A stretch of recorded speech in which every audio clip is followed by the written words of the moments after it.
ಈ ಒಂದು ರಿಕ್ರೂಟ್ಮೆಂಟ್ ಬಂದ್ಬಿಟ್ಟು ಕರ್ನಾಟಕ ಜಾಬ್ ಅಂತಾನೆ ಹೇಳ್ಬೋದು. ಫುಲ್ ಡೀಟೇಲ್ಸ್ ಅಂತ ತಿಳಿಸ್ಕೊಡ್ತೀನಿ. ಇನ್ನ ಚಾನಲ್ಗೆ ಸಬ್ಸ್ಕ್ರೈಬ್ ಮಾಡ್ಕೊಂಡಿಲ್ಲ ಅಂತ ಹೇಳೋದಾದ್ರೆ ಸಬ್ಸ್ಕ್ರೈಬ್ ಮಾಡ್ಕೊಂಡು ಪಕ್ಕದಲ್ಲಿರುವಂತ ಒಂದು ಬೆಲ್ ಐಕಾನ್ ಕ್ಲಿಕ್ ಮಾಡೋದು ಮರಿಬೇಡಿ. ಸಬ್ಸ್ಕ್ರೈಬ್ ಮಾಡ್ಕೊಂಡ್ರೆ ಮಾತ್ರ ನಿಮ್ಗೆ ನೋಟಿಫಿಕೇಶನ್ ಬರುತ್ತೆ, ಅದಕ್ಕೋಸ್ಕರ ಸಬ್ಸ್ಕ್ರೈಬ್ ಮಾಡ್ಕೊಳ್ಳಿ. ಸೊ ಬನ್ನಿ ವಿಡಿಯೋನ ಸ್ಟಾರ್ಟ್ ಮಾಡೋಣ ಅಂತ. ಮೊದಲನೇದಾಗಿ ಅಪ್ಲಿಕೇಶನ್ ಒಂದು ಲಿಂಕ್ ಬೇಕು ಅಂತ ಹೇಳಿದ್ರೆ ನಮ್ಮ ಒಂದು ಟೆಲಿಗ್ರಾಮ್ ಚಾನಲ್ ಫಾಲೋ ಮಾಡಿ, ಡಿಸ್ಕ್ರಿಪ್ಷನ್ ಲಿಂಕ್ ಕೊಟ್ಟಿರ್ತೀನಿ. ಪ್ರತಿಯೊಂದು ಲಿಂಕ್ ಕೂಡ ನಮ್ಮ ಒಂದು ಟೆಲಿಗ್ರಾಮ್ ಚಾನಲ್ ಅಲ್ಲಿ ಪೋಸ್ಟ್ ಮಾಡ್ತಿರ್ತೀನಿ, ಅದಕ್ಕೋಸ್ಕರನೇ ಪ್ರತಿಯೊಬ್ರು ಕೂಡ ಫಾಲೋ ಮಾಡಿ. ಡಿಸ್ಕ್ರಿಪ್ಷನ್ ಲಿಂಕ್ ಇದೆ. ಆರ್ಗನೈಸೇಷನ್ ನೇಮ್ ನೋಡ್ಕೊಳ್ಳೋದಾದ್ರೆ ಕರ್ನಾಟಕ ಪಬ್ಲಿಕ್ ಸರ್ವಿಸ್ ಕಮಿಷನ್ ಅಂತ ಹೇಳ್ಬಿಟ್ಟು ಮೆನ್ಷನ್ ಮಾಡಿದ್ರೆ ಇದನ್ನ KPSC ಅಂತಾನೂ ಕೂಡ ಕರೀತಾರೆ. Number of post 445 post. ಇವರೆಲ್ಲಾನು ಕೂಡ ಕರ್ನಾಟಕದಲ್ಲೇ ಕೆಲಸ ಮಾಡಬೇಕು ಅಂತಾನು ಕೂಡ ಹೇಳಿದರೆ. ಪೋಸ್ಟ್ ಒಂದು ನೇಮ್ ನೋಡ್ಕೊಳ್ಳೋದಾದ್ರೆ ಅಸಿಸ್ಟೆಂಟ್ ಅಗ್ರಿಕಲ್ಚರಲ್ ಆಫೀಸರ್ಗೆ ನಿಮ್ಗೆ ಇಲ್ಲಿ ವೇಕೆನ್ಸಿನ ಕಾಲ್ ಮಾಡಿದರೆ.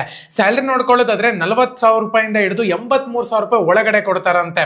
KPSC ವೇಕೆನ್ಸಿ ಡೀಟೇಲ್ಸ್ ನೋಡ್ಕೊಳ್ಳೋದಾದ್ರೆ ಅಗ್ರಿಕಲ್ಚರಲ್ ಆಫೀಸರ್ಗೆ 128 ಪೋಸ್ಟ್ಗೆ ವೇಕೆನ್ಸಿನ ಕಾಲ್ ಮಾಡಿದ್ದಾರೆ. ಅಸಿಸ್ಟೆಂಟ್ ಅಗ್ರಿಕಲ್ಚರಲ್ ಆಫೀಸರ್ಗೆ 817 ಪೋಸ್ಟ್ಗೆ ನಿಮ್ಗೆ ಇಲ್ಲಿ ವೇಕೆನ್ಸಿನ ಕಾಲ್ ಮಾಡಿದ್ದಾರೆ. ಎಜುಕೇಶನ್ ಕ್ವಾಲಿಫಿಕೇಶನ್ ನೋಡ್ಕೊಳ್ಳೋದ್ರೆ basic education qualification, post graduation ಅಥವಾ ಗ್ರಾಜುಯೇಷನ್ ಮತ್ತೆ BSc BTech ಕಂಪ್ಲೀಟ್ ಮಾಡ್ಕೊಂಡಿದ್ದೀರಾ ಅಂದ್ರೂ ಕೂಡ ಅಪ್ಲೈ ಮಾಡಬಹುದು. ಏಜ್ ನ ಒಂದು ಲಿಮಿಟ್ ನೋಡ್ಕೊಳ್ಳೋದಾದ್ರೆ 18 ವರ್ಷದಿಂದ 38 ವರ್ಷದ ಒಳಗಡೆ ಇರಬೇಕಾಗುತ್ತೆ.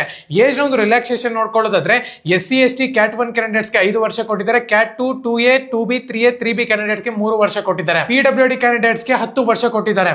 ಅಪ್ಲಿಕೇಶನ್ ಫೀಸ್ ನೋಡ್ಕೊಳ್ಳೋದಾದ್ರೆ SC ST Cat 1 ಕ್ಯಾಂಡಿಡೇಟ್ಸ್ಗೆ ಯಾವುದೇ ಒಂದು ಚಾರ್ಜಸ್ ಇರೋದಿಲ್ಲ. EX ಸರ್ವಿಸ್ ಮ್ಯಾನ್ ಕ್ಯಾಂಡಿಡೇಟ್ಸ್ಗೆ 50 ರೂಪಾಯಿ ಚಾರ್ಜ್ ಇದೆ.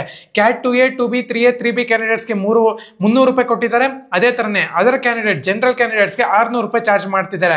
ಸೆಲೆಕ್ಷನ್ ಪ್ರೋಸೆಸ್ ನೋಡ್ಕೊಳ್ಳೋದ್ರೆ ಕನ್ನಡ ಲ್ಯಾಂಗ್ವೇಜ್ ಎಕ್ಸಾಮ್ ಇರುತ್ತೆ ಮತ್ತೆ ಕಾಂಪಿಟೇಟಿವ್ ಎಕ್ಸಾಮ್ ಇರುತ್ತೆ. ಸೊ ಫೈನಲ್ ಡೇಟ್ ನೋಡ್ಕೊಳ್ಳೋದಾದ್ರೆ 3 January 2025 ಇಂದ ಸ್ಟಾರ್ಟ್ ಆಗಿ February 1 ಬಂದ್ಬಿಟ್ಟು ಲಾಸ್ಟ್ ಡೇಟ್ ಇದೆ. ಇನ್ನ ಟೈಮ್ ಇದೆ, ಆರಾಮಾಗಿ ಅಪ್ಲೈ ಮಾಡಬಹುದು. ಡಿಸ್ಕ್ರಿಪ್ಷನ್ ಕೊಟ್ಟಿರುವಂತ ಒಂದು ಲಿಂಕ್ ಮೇಲೆ ಕ್ಲಿಕ್ ಮಾಡ್ಕೊಂಡು ಪ್ರತಿಯೊಬ್ಬರು ಕೂಡ ಹೋಗಿ ನಮ್ಮ ಒಂದು ಟೆಲಿಗ್ರಾಮ್ ಚಾನಲ್ಗೆ ಜಾಯ್ನ್ ಆಗಿ ಅಪ್ಲೈ ಮಾಡಿ.